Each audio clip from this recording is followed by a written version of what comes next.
Hello, all, and welcome back to another episode of Movies and Us, a weekly gathering place filled with conversations about movies, stories, and connection. My name is Jennifer Hahn. And I'm Sarah Callan. And today we are going to be reviewing the film Inside Out in anticipation of the sequel coming out in June this year. So we're excited to dive in and get to talk about this movie. It's one that was, I think, quite iconic and really big when it came out at the time. And it's funny because I feel like we haven't gotten a chance to talk about this movie in depth. So I'm excited to dive into this conversation today. All right, Sarah, kick us off with an IMDb summary for Inside Out. After young Riley is uprooted from her Midwest life and moved to San Francisco, her emotions, joy, fear, anger, disgust, and sadness, conflict on how to best navigate a new city, house, and school. All right. And in Movies and Us tradition, let's start off with our one-sentence summaries for Inside Out. What's yours? Mine is big feelings on the big screen. Oh, I love that. Yes, indeed. My one-sentence summary is emotional roller coasters have never been so fun. Yes, 1000% correct. Because this movie is so fun, but emotional roller coasters usually aren't. No, they usually are not. But these kind of roller coasters, I'm down to get on. Strap me in. Let's go. It's good time. Okay. I'm intrigued to really hear your thoughts about this movie. I think that there was like a lot of excitement for most people about this movie, but there's also just this really interesting discourse around this movie from different perspectives, from psychologists, from people that really study the brain. And this is kind of, big topics that Pixar is exploring and depicting in a really fascinating way. So there's many perspectives on whether Inside Out is a great device and an accurate representation for kids or folks that feel maybe differently. So before we dive into our thoughts about some of the details and the parts of this movie, I'm just intrigued to hear your thoughts about this movie and its role in helping kids understand their emotions. Where do you fall on that spectrum?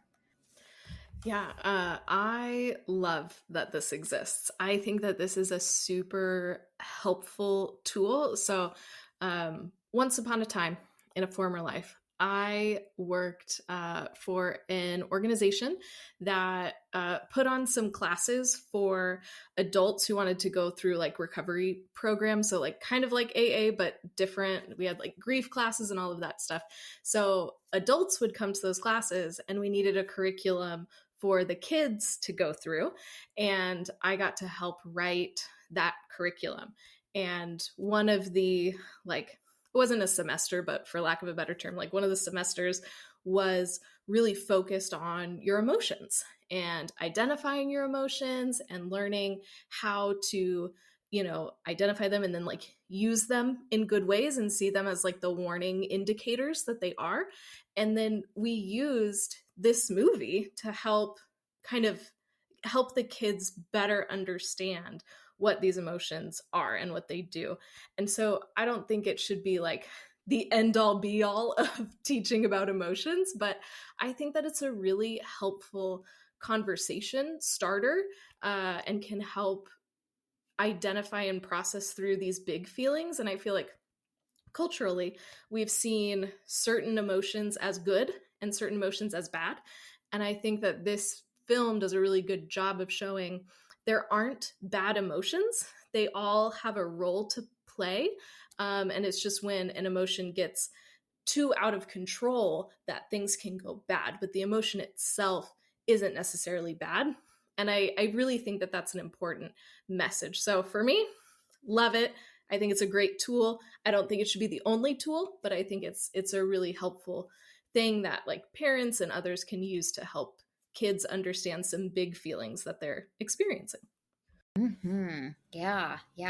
Honestly, this should be required viewing for all adults because honestly, as adults, in some ways we are even better sometimes at suppressing our emotions or trying because we're so, our brain is so active and the analytical sides of our brain that we can easily like come to a feeling that we want to have to the point where we suppress some of the ones that are there and need space. And so I love just how much this film plays within so many nuances. Like this film is so clever and has taken all of the world building, and it's brought to life these concepts that are really quite complex. So there's some really fun and interesting things that I've gotten a chance to notice the second time around that I really, didn't notice as much the first time around.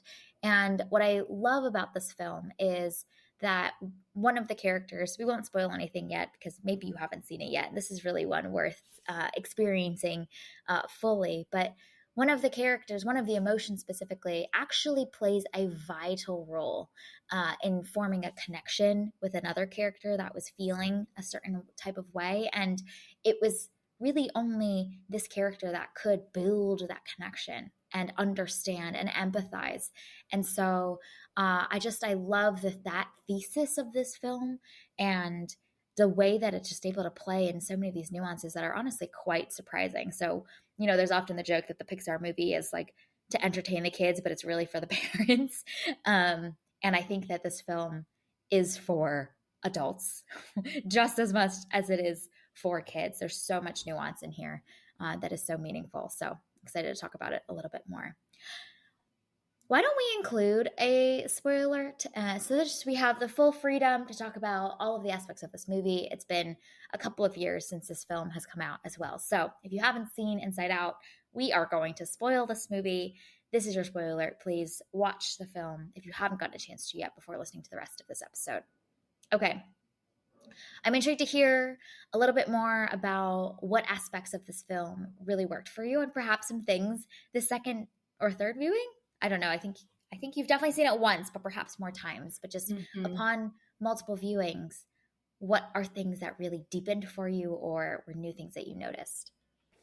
Yeah, it's been quite a few years since I've seen this. Like I probably haven't watched it in like, I don't know, 6 years or so. Like it's been a minute. So there's a lot of this movie that I had forgotten. And so it was just kind of fun to re-explore all of that again. Like I had forgotten that Bing Bong was a thing. And so seeing him again and spending time with them as they're, going on this adventure was just so fun. And I think upon rewatching it again, I was impressed at how many details just about the brain are included in this. Because it's not just about the emotions. It's talking about memory and long-term memory versus short-term memory. And it's talking about our personalities and how those are formed and our interests and how those are formed and the importance of sleep and all of these different things that are very real and like parts of our body and parts of our experience that we go through every single day. So it's just cool to take these rhythms like sleep or these things like dreams, which are so weird and abstract, or even like trains of thought and things like that, and put it on the big screen. And I just love the creativity of all of it. And then, you have this story within a story is the other part that I was really impressed with, because you obviously have this journey that Riley is going on as she's adjusting to this new place. But then you also have the character journeys of joy and sadness also. So we really have like 3 female protagonists in this film who are all changing and learning and growing throughout the film. And I think that that's another fun thing about this movie that kind of sets it apart from a lot of other Pixar movies that we've seen. So I had such a good time with this, and I'm glad that we rewatched it in preparation of the second one, because it's making me even more excited to see the sequel and see what other emotions are added into this, fun cast of characters. Dude, the second one, I didn't know anything about the second one. I was trying to stay away from it, but I did a quick little search for it today, and Pixar's tackling anxiety. My gosh. Wow. That is going to be wild. And once again, like we were talking about earlier, a movie for everyone. Adults, honestly, probably every adult needs to go watch that movie because it's also just so timely for the mental health crisis that we're experiencing right now in our country and in the world, and the years after COVID. I think that just this is such a big topic, and they're willing to go there, and it's pretty mind boggling. So I'm just so fascinated to see what they do with that, because it is something that so many people experience and are figuring out how to deal with and manage and heal through. And so, man, that's going to be so fun. So I'm excited for the second one as well. I think it's going to be wild. Yeah, wow. Anxiety. That's Yeah, crazy. a And new character. yeah, uh that'll be fun. And I just appreciate that they're willing to take this on. Yeah. Like creating a Gosh. movie about emotions, like that's hard enough to do, and then you add anxiety into the mix. And I'm very curious to see how that's going to end up looking, cuz one of the things that I love about Inside Out is that it shows the good parts of things like fear or anger or sadness, these Yeah. feelings that we are typically like, oh no, those are bad, but they're actually important parts of who we are, and how we are kept safe, or help show like Mhm. how we interact with the world around us. So that'll be interesting to throw anxiety into the mix there and see kind of their take on it, especially as Yeah. you said, so many people are dealing with anxiety in various ways and to various levels. So that should be fascinating. Yeah, I'm so curious, and it's a pretty big topic as well. And just like, how do they personify anxiety as well? Like, what will it look like? How will it behave? Like, I thought it was so fun in this movie to see the personalities of the emotions depicted in this really creative and fun way, just visually, but also in the way that they interact and collide with each other and banter with each other. It's so fun. um, and one thing that I think struck me a little bit more this second time around is how much joy creates no space for so many of the other emotions, especially at the beginning of the film. She is obviously the leader of the pack. And it was interesting because a lot of the other emotions also view her as the leader, as the decision maker. When things are going wrong, they look to Joy. When Joy and Sadness are out of headquarters, all of the emotions are talking about, like, well, we can't wait till Joy gets back. Like, there's no space or recognition for sadness and like the role that sadness plays. So even the other characters also didn't create space or see the value that sadness brings to helping Riley process everything that she's going through. And so I was just so much more struck by this time around how much Joy really, puts down or dismisses sadness so much at the beginning of the film. At the very, very opening, she's introducing all of the characters, and she's talking about how like fear keeps Riley safe, and disgust does X, Y, and Z. And then she gets to sadness. She's like, and sadness, well, I'm not actually sure what she does. And you're like, wow, just the dismissal of this character, this emotion entirely, and almost the pride and the confidence that she had that being happy is truly the best. Like at the end of the first 2 days that we get to experience with Riley, Joy is like, yeah, another happy, perfect day, and then she's showing all of Riley's memories. She's like, they're mostly happy, not to brag or anything. And I just thought that little detail of how much Joy felt confidence and pride in her keeping Riley happy, it's something that I feel like really resonated with me in just the way that there's this pressure to be happy all of the time. And there's actually, there's so much suppression that happens when that mode of thinking is most dominant. And I think you really got to see that in the way that Joy interacted with the other characters, especially Sadness at the beginning of the film. Yeah, and Riley even like says later in the film when she's talking to her parents, like, you need me to be happy but, you know, like she feels that pressure from her parents to feel happy. And, you know, that's something that I'm sure a lot of us can resonate with, where you have to just be happy and you have to keep going through things for whatever reason. And you don't actually have time to sit down and feel those harder emotions. It's much easier to just draw that little chalk circle and tell sadness to stay in the circle. But sadness really rarely does. And I love at the beginning of the film when Joy is trying to keep sadness away from all of those little memory bubbles. And sadness just keeps going after them and keeps trying to touch them.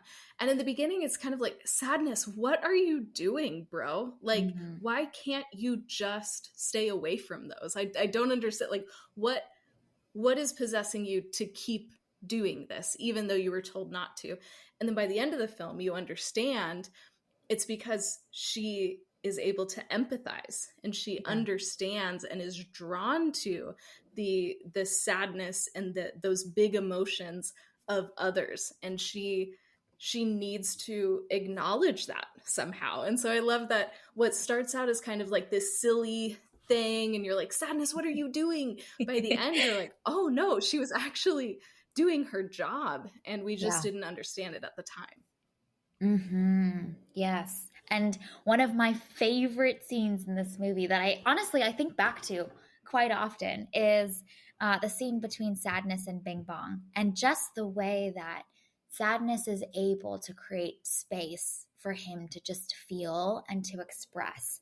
That scene is honestly, it's just written so well, down to like what Sadness speaks and says, but just the concept behind it too, I think is so significant. It is like the perfect example of what empathy looks like. And I love that at the beginning of that scene, Bing Bong is clearly upset and Joy is trying to tickle him. She's trying to be goofy. She does the like silly faces and she's trying to get him to like move on. Like she's like, okay, we gotta go though. We got a mission. Like, let's come on, you know, and she's kind of dancing all around him and it's not working and she's not connecting with him at all. And Sadness just comes so calmly and sits, first of all, she sits down next to him, you know, to be just with him. And she says, I'm sorry they took your rocket. They took something you loved.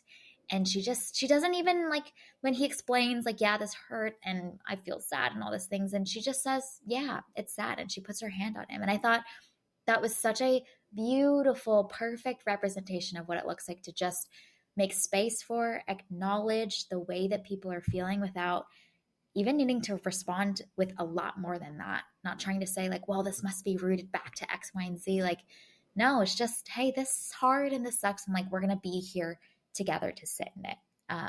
So that scene is like ingrained in my brain and it hit just as good the second time around. Oh, that scene is so powerful because I feel like for so many of us, that is hard to do. Like, we want to fix it or we want to get somebody to move on or like whatever. We don't enjoy, a lot of people don't, sitting in that moment. And it can be kind of like going against who we've, I don't know, been like trained to be. You know, I feel like, especially in American culture, we want to move on from stuff so quickly and we don't want to acknowledge the hard things because it, you know, we can't be as productive or we can't be as fill in the blank. So I love that this movie is like, nope, this is important. This is valuable. And what a good model for kids. Because I feel like kids tend to get this a little bit better than adults. And if one of their friends is sad, they go over and they sit with their friend and just be with them. And it's like this intuitive thing that kids know how to do that we lose as adults. So I love that this is a little reminder. Like you said, this should be required viewing for adults. And I think that that scene is a perfect representation of that because we need those reminders. Yes, it's so true. And one of the scenes that I think made for like a really fun moment for me the first time around watching, but the second time I was like, wow, actually this is really well written, and there's a lot to unpack there. Is when Riley's upset and they're having the dinner conversation as a family, and we get to visit into the brains of mom and dad. And what was fascinating, that I just didn't notice this at all the first time around, but in the mom, Sadness, her character of Sadness is the one that is actually giving instructions to the other characters and noticing and recognizing that something is wrong in Riley. And so she's the one that can intuitively detect, like, ooh, looks like there's something wrong here. She's not feeling right. And then she says, okay, activate the father, right? But it's Sadness that, because that adult, the mom, has regulated her emotions and understood how to use them well, she's able to use them as a connection mechanism, as a way to observe and be sensitive to the sadness in other people, because she can now detect it in her daughter. And so Sadness is actually the one who is the calmest in that whole interaction, and she's the one that's leading the charge, providing the instruction and leadership to the other emotions for what to engage and what to activate next, and when to tap the husband to like step in. And so I just love the way that in these adults that are more emotionally mature and have gone through more, you see that those emotions are able to be calmer, and in fact they're being used as a connection mechanism instead of just being kind of like in their own little world. So that little detail I didn't really notice at all the first time around. It just was like a funny little scene. The husband's, like playing the hockey game and whatnot. But even the husband's, her husband's like anger emotion. Anger is the one in his headquarters that notices, uh-oh, she's looking at us. She looks angry. And so this concept of the way that our emotions are actually able to detect the emotions of others is really a fascinating concept that is kind of like woven in there. That is just a detail I didn't notice the first time around. Mm-hmm. That's so good. And I think we'll probably see more of that in the second one, as Riley has gotten older and is learning more about emotion and having more complex relationships. I'm hoping that we'll see more about that in the way that your emotions help you empathize and relate to other people. That'll be another fun thing to see as things get more complex. Yes. Yeah. As we have the expanded console. Honestly, the other thing Yes. that I didn't realize the first time around, that I was like, this time, wow, they really did set up the second movie. I don't know if this was in plans for uh, from the beginning to have a sequel, but because it's been what, 9 years since the first one came out, between when number one and number two will have come out, but they really set up the sequel. They introduce the concept of the expanded console, they introduce the concept of puberty, and then the movie literally ends with like, Riley's 12 now. What could happen? And you're like, well, here's the answer. We're getting it 9 years later in Inside Out 2. But they really teed it up. Yeah, I remember when this came out, I feel like almost immediately everybody was like, when's the second one coming out? And Yeah. we just had to wait a really long time, which I'm grateful for. I read that Inside Out took 5 years for them to make.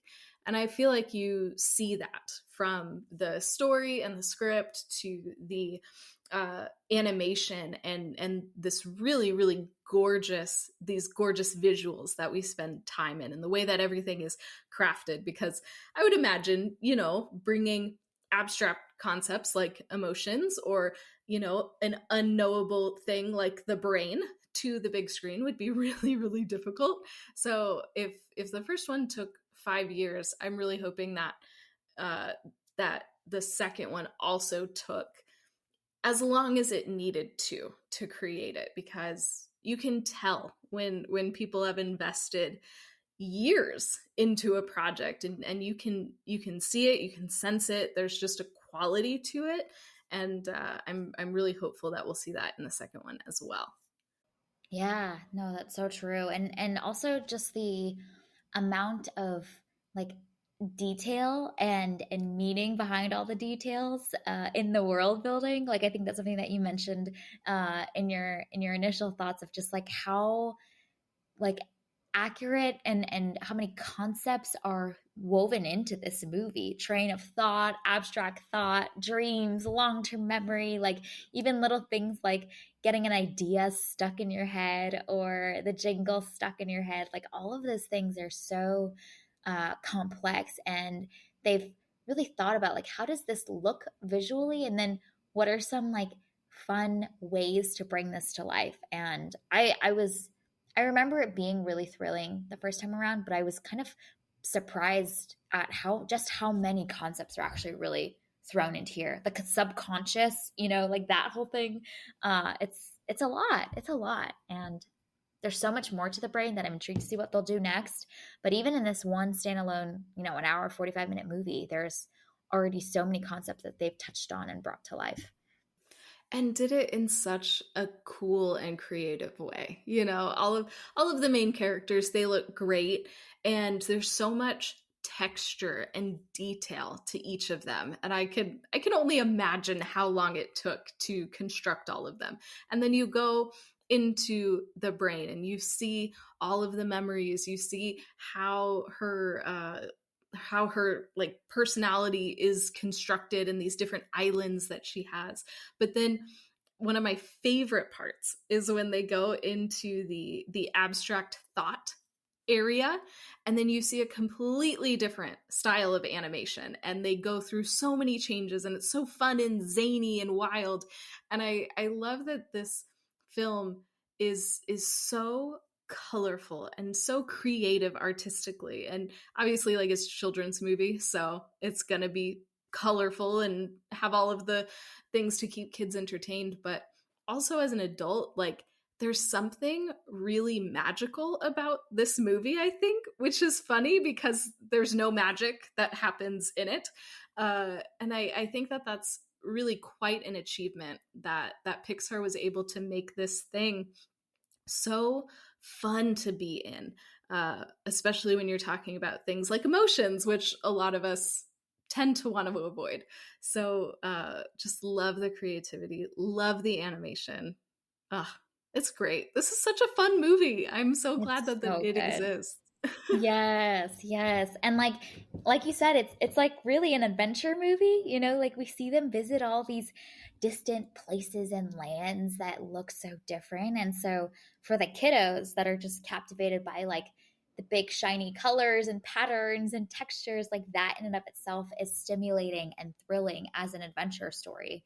But for the adults watching, man, some of these concepts where they like visit, subconscious thought or something like that, and there's this like big clown, and all your fears are like buried there, this dark corner, or the concept of dreams. Like there's so much, like if you want to like think about this more conceptually and metaphorically, there's so much there to chew on in your brain. But then also, if you don't and you just want the fun adventure of them visiting all these crazy places, that's there for you too, And so uh, there's just something that feels so relatable, like because all of these concepts, ideas, or experiences and feelings, like every one of us has experienced in some shape or form.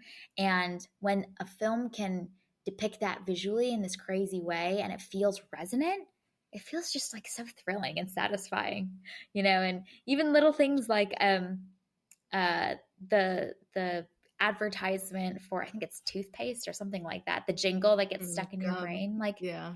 those little details, they just nailed it. They just nailed it. And I love that it's sent up to headquarters by these like two little blobs that are just like, it'll be funny. And we get to see in the real world how, Riley's in the middle of her homework on the computer and she just starts singing it, and just that's how it is for us, And so it's just the way that feels so accurate and representative of how our experiences are. That part's just so exciting. Ugh, this movie is so funny because it is so rooted in our experiences and reality and all of those things.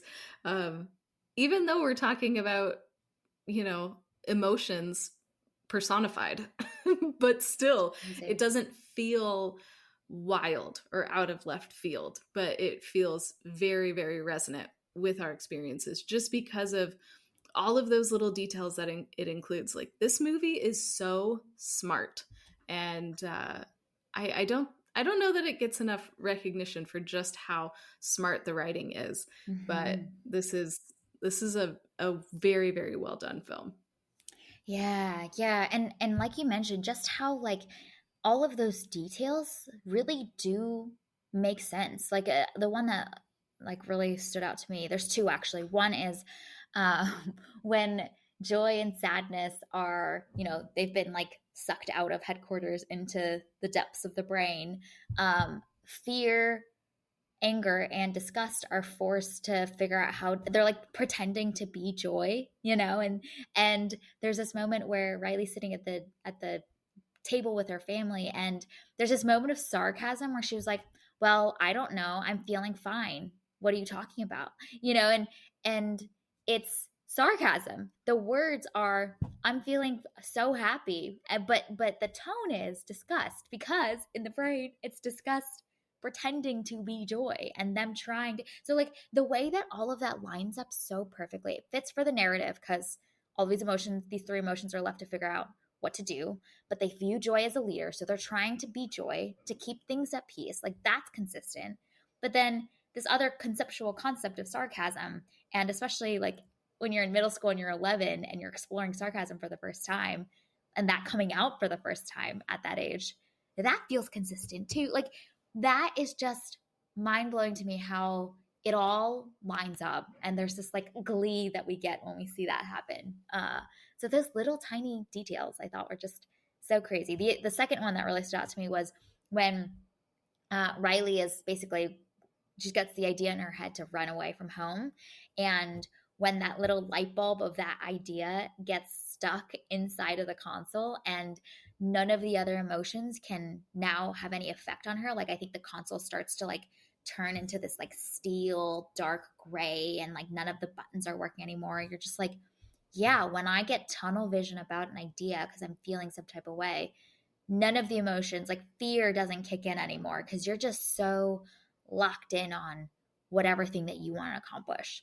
And even the emotions that might have come to stop you from doing said thing, which the emotions are trying to do, they don't work anymore because you're operating in this different headspace. And that visually, you see the like, the console just slowly turning like this rock solid like dark gray color, so accurate. And I just thought all of those tiny details are so consistent, and they're so lined up to our experience of it. And then also narratively in the story, they also make sense. Like it's hard to do all of those things all at the same time. And then this movie does it. And I love that it's bringing all of these things kind of into the light. I in talking with a lot of people, uh sharing like dealing with numbness and like deliberately like turning off emotions just so that you can like get through or whatever. And for like so long I operated in that space, but I thought I was the only one. And then like talking with other people, it's like, oh wait, like you've done that too. And so I love that this movie is showing like, hey, this happens, and you can turn off those emotions, and you can stop listening to them, and you can go numb. And that is a thing that happens, because it's so easy to feel like you are the only one. No one else has ever gone through this. This is a weird thing that you are only experiencing. And then, of course, it's through empathy and that connection that you can start to undo that, which the movie really shows. So I think that this is so helpful in removing the isolation, the shame of like, when you're struggling to deal with your emotions, it's easy to feel like you're the only one and you're the weirdo who doesn't know how to process through these things. And I think that's why this is such a helpful tool, because if we can teach kids about emotions earlier, then maybe they won't have to like deal with so many things into adulthood, or they can grapple with things a little bit better as they come of age. So that's why I can't recommend this movie enough, because it just shows things in such a, I think, in a helpful way. Maybe it's not entirely accurate. I'm not a psychologist. I don't know anything that I'm talking about, but I think just as a lay person, this is so intuitive, so helpful in just starting those conversations and letting you know that you're not alone. You're not the only one who's dealing with hard emotions. And I don't know, it's a helpful little tool to have in your tool belt. It kind of reminds me of, and Inside Out is better, but it reminds me of Soul, kind Yeah. of, because we talked about like Soul Hmm. being a helpful tool in starting some difficult conversations. And I feel like Inside Out it's a better movie, but it's also kind of in that category, which is just cool that Pixar is like, hey, let's use our name, let's use our incredibly talented animators to tackle these things in this way, to be potentially a resource in addition to being a really entertaining ride. Yeah, no, that's so true. It gives parents and kids language now, and the common language to be able to communicate about these things that are honestly really abstract, like the concept of memory balls, or the concept of, hey, remember that time where Sadness sat down with Bing Bong? Like, remember, like, how can we do that for the kid in your classroom who might have just felt disappointed about, losing the game? Like, how can you be like Sadness for the way that she was with Bing Bong? Or think about, honestly, one of the ones that like really stood out to me the first time watching, that honestly is like an ingrained image in my brain visually, is the concept of that memory ball at the end having both sadness and joy mixed in together. Because I think that oftentimes, especially for kids, sometimes we can also talk about emotions in a very like Western way, which is like clear cut buckets for things and categories for things. But the reality is the fluidity of our emotions and the way that they can be coexisting and mixing together is a really significant part of the human experience. To be grateful something happened, but so sad that it's not here anymore. Like, that all is true at the same time. And the way that this movie can visually show this like little orb, glowing orb that has the blue and the yellow, and maybe as we head into Inside Out 2, there's going to be these like rainbow colored ones, because there's so many emotions associated with a memory. That concept itself is so valuable for adults and for kids to recognize. My emotions are able to coexist together in the same moment. And I love that concept that the film introduces. And I think that's the way that like visually you can vision that in your brain and see that clearly when you might like feel it, but to have that visual associated is really fun, but also I think really helpful as well. Oh my gosh, yes, absolutely. Because how many times are you feeling all sorts of feelings when you're like, no, I shouldn't be feeling that. I should be feeling this way. And things are way more complex. And for a kids' movie to tackle something as complex as mixed emotions in a way that is age appropriate and understandable is very impressive. So props to Pete Docter and the whole team, as they dreamed this up and wrote this and created this. It's such an achievement, and yeah, it kind of blows apart some of the ways that we, I think, culturally in America are taught to think about emotions, and I think that that's really valuable as so many of us are like reconsidering what we knew about emotions and maybe seeing things in a new light. Yeah, honestly, I feel like I've had so many conversations with friends over the past just like 2, 3 years about like how many things that are part of our wiring or our narratives about ourselves are traced back to these core memories, good ones and bad ones that have like really left a mark on us. And so, um, even just the concept of a core memory and then identifying like what are those for me and how are they wiring who I am, and which is a concept that the film introduces into this world of like the core memories fuel each of the islands. But I've seen that come to light so many times in conversations with friends, and I feel like we're in general as a culture beginning to talk a little bit more about understanding your past, understanding what you've been through, what you went through as a child, how that forms who you are. Like there's so much that can be traced back. And so the concept of core memories, identifying them, and even in the later part of this movie, the fact that there is a core memory that is a hard one. It's filled with sadness. It's a moment of shame that she experienced moving to a new place, being vulnerable in front of new people. Like that is part of her too, and just as much a part of her.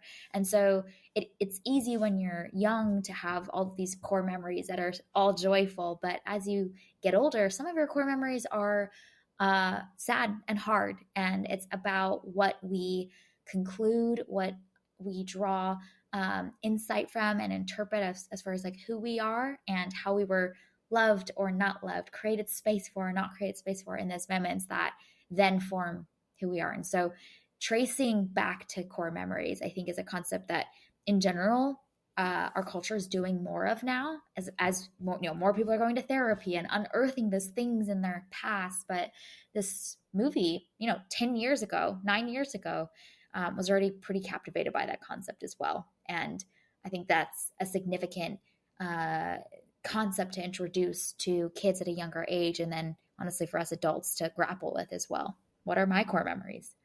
Mm-hmm. No, that's super valuable. And one thing that I love at the end of the film is, as those islands are being rebuilt and we're seeing them afresh. I forget which character, but I think it's Anger, comments about how beautiful they are and like they're looking good. And I think that that's super interesting that these new memories that are a mix of emotions and are maybe a little bit more complex are able to create these even more beautiful core aspects of Riley's personality. And I like that the movie is willing to go there to show that the complexity isn't bad, but it can actually lead to more beauty. And I think, as a lot of us are reconsidering these things and grappling through those hard emotions and thinking through those core memories and all of that, there's a lot of complexity to deal with. And that realization that actually that can make things even more beautiful. So again, just a helpful tool and a helpful reframing for some of the work that us adults are doing now. Yes, honestly. Yeah, and are like still constantly in process of doing always. You know what I mean? Like that's the thing that's also interesting is, I'm intrigued to see how far they'll play out Riley's life and like what stage of life she will be in the next movie. But realistically, like as adults, like our islands are also getting constantly destroyed and rebuilt, destroyed and rebuilt. It might not be as drastic and all at once as it was for Riley, which I think it's so significant that she's 11. So she's like right in the middle of the middle school period where things get a little bit more complicated and difficult, and the social dynamics and all of that. It feels like such a like accurately chosen age to have this like identity crisis for her where all of her islands are destroyed and needed to be rebuilt. But the reality for us as adults is that our islands too are constantly getting rebuilt in different ways. Maybe not they're not getting demolished entirely.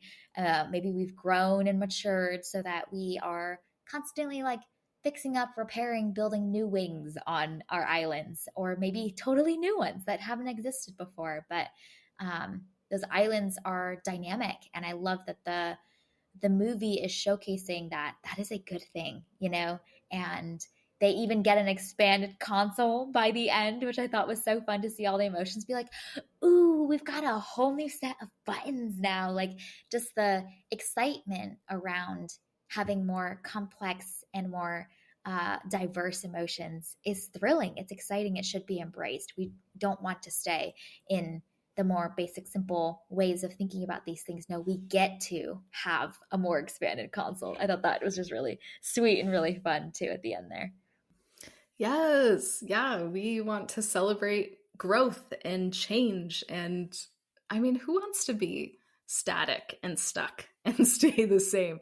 So again, that is is something that is hard and is worth celebrating, and the film makes it so fun too. You know, we love to push all of the buttons and learn what the new button is or the new toy is, and this is just playing off of that as well. And I think it's interesting that the emotions are excited for it too, and they probably don't know like what all it's going to bring, because even I think it's Joy sees the puberty button and she's like, Oh what is yeah. that?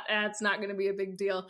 And so again, that's just funny for us as adults to laugh at, but I think it also just shows that process of growing up, and as we're facing situations and we go, well, I've never dealt with this before, what is going on, and needing to constantly learn, constantly we're constantly invited to change and grow and all of those things. And you know, our emotions are along for the ride with their big old Hmm. console and all the buttons.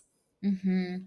Well, it's really neat too. I mentioned the scene earlier, but it's relevant for this topic as well because we see that Riley's emotions, obviously, they're like really energetic and like running around in headquarters and going nuts sometimes, and things are in crisis, you know. And it was neat to see in the mom's brain that her emotions were kind of like sitting together at headquarters, like discussing and debating calmly, like, what do we want to do next?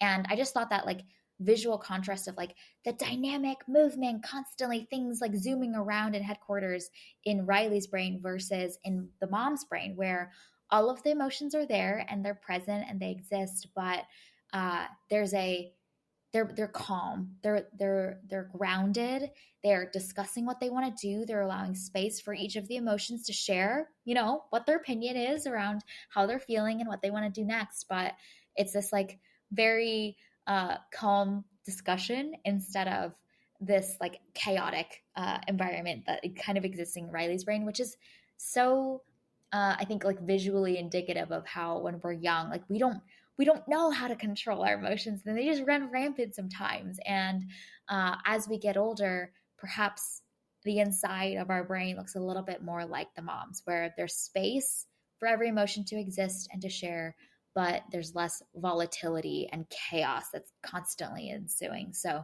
um, I thought that that visual contrast was really fun as well. Well, and understanding that it's emotions working together. You know, I feel like in the beginning of the movie there Mm. is that tension between joy and sadness, and no one is working together, and they're just like you mentioned, they're letting joy really run the show, and they don't know how to be a team. And I feel like as you get older, you get better at that fluidity of emotions, and as you become more emotionally aware, you can see how your emotions are fluctuating and changing, and how you're responding to a situation, and how they do work together and they do work in tandem. And so I think that that's such a brilliant example of that emotional awareness and maturity that the mom has. And then we see that playing out in real life, especially at the end when she is just so quick to empathize with her daughter and meet her in that place of sadness. Obviously the dad follows suit as well, but we just see how she is able to let sadness really lead the way in helping her connect with those that she loves. Yeah, it also just like we were talking about earlier, makes for some fun moments too. You know, where like she nudges the dad, and the dad is like full on hockey game, consuming his whole Oh, brain, and like so every good. emotion is watching the game. Uh, it's so great. It's so great. Yeah, that made for a really great moment. I think like every parent in the audience, I'm sure, felt seen in some way in that scene. Cool. Other big things that we wanted to talk about before we wrap up? Okay, I just want to shout out the casting in this is Hmm. just spot on. Every one of those emotions is perfect. That is the voice of that emotion. And so just what a testament to the importance of voice casting Yeah. in this movie, because I was reading afterwards, like some of the other people that were considered for a certain part. And as I was reading, I was like, no, no, no, those are all wrong. They got the right people Mm-hmm. in this. So Mm-hmm. I love the contrast of personalities, the contrast of speaking style, and all of that is just spot on and makes this so much fun to watch, is because they got the right actors and the right roles. Yes, no, that's so true. And then paired with the visuals, like the character design is so fabulous. Like the outfits that the emotions wear, their like stature, it's so well done and so dynamic visually to watch as well. And then that paired with the voices, just they nailed it. It's insane. It's if before watching this movie you had to figure out how to draw disgust, like how that just the amount of I wonder it'd be so fun to see all the iterations of what they envisioned disgust might look like, but it's cool to see where they landed. And I just feel like it to personify such a abstract concept is no small task, and this movie is basically littered with abstract concepts brought to life visually in a really unique and creative way. Oh, it's incredible. I know that there was a lot of hype for Inside Out when it came out, but I feel like we don't really talk about it too much anymore, and I think that is a real shame, because it's good as a kids movie, but it's just good as a movie. Uh and more people should watch Inside Out. This is wonderful. Yes, agreed. Agreed. And it was neat for me personally watching this movie again because the last time I watched it was 2015, which was like 9 years ago. And as I've personally been on a journey of holding space for and acknowledging my emotions and feelings, because I'm way more of a T instead of an F for those who, follow Myers-Briggs. I'm way more leaning into the like analytical side of my brain. And so my journey has been creating space for feeling and allowing it to come and not suppressing them. And so this one just like hit extra different the second time around, now that it's been 9 years of my own growth and then coming back to this movie again.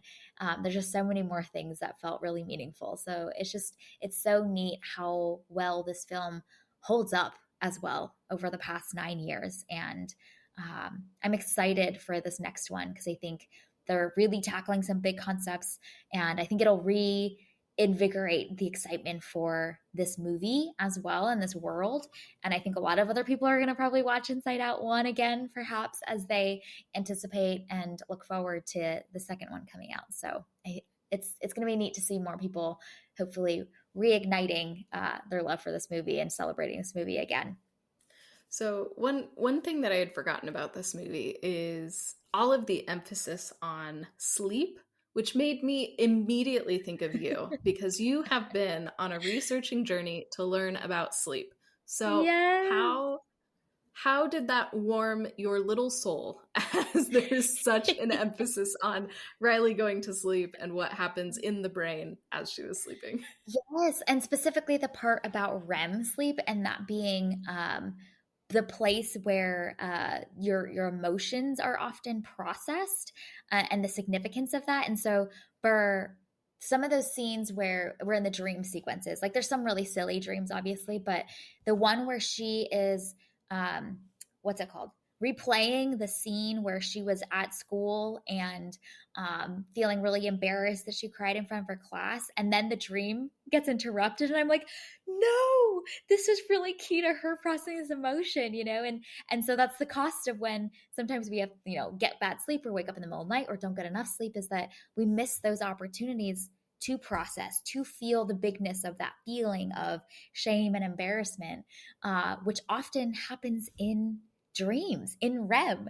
And so I just thought that like the consistency of that too, they could have easily just done like a bunch of silly, crazy dreams, like some clowns and some like, sheep floating through the prairie or whatever. But no, the fact that they also understand this like emotional connection that REM sleep has and emotional processing that happens, and then chose to have that scene showcase this kind of traumatic moment for her being replayed again as part of the processing. I was like, just so good, so good. But I was like, please don't interrupt this dream. She needs to process this one.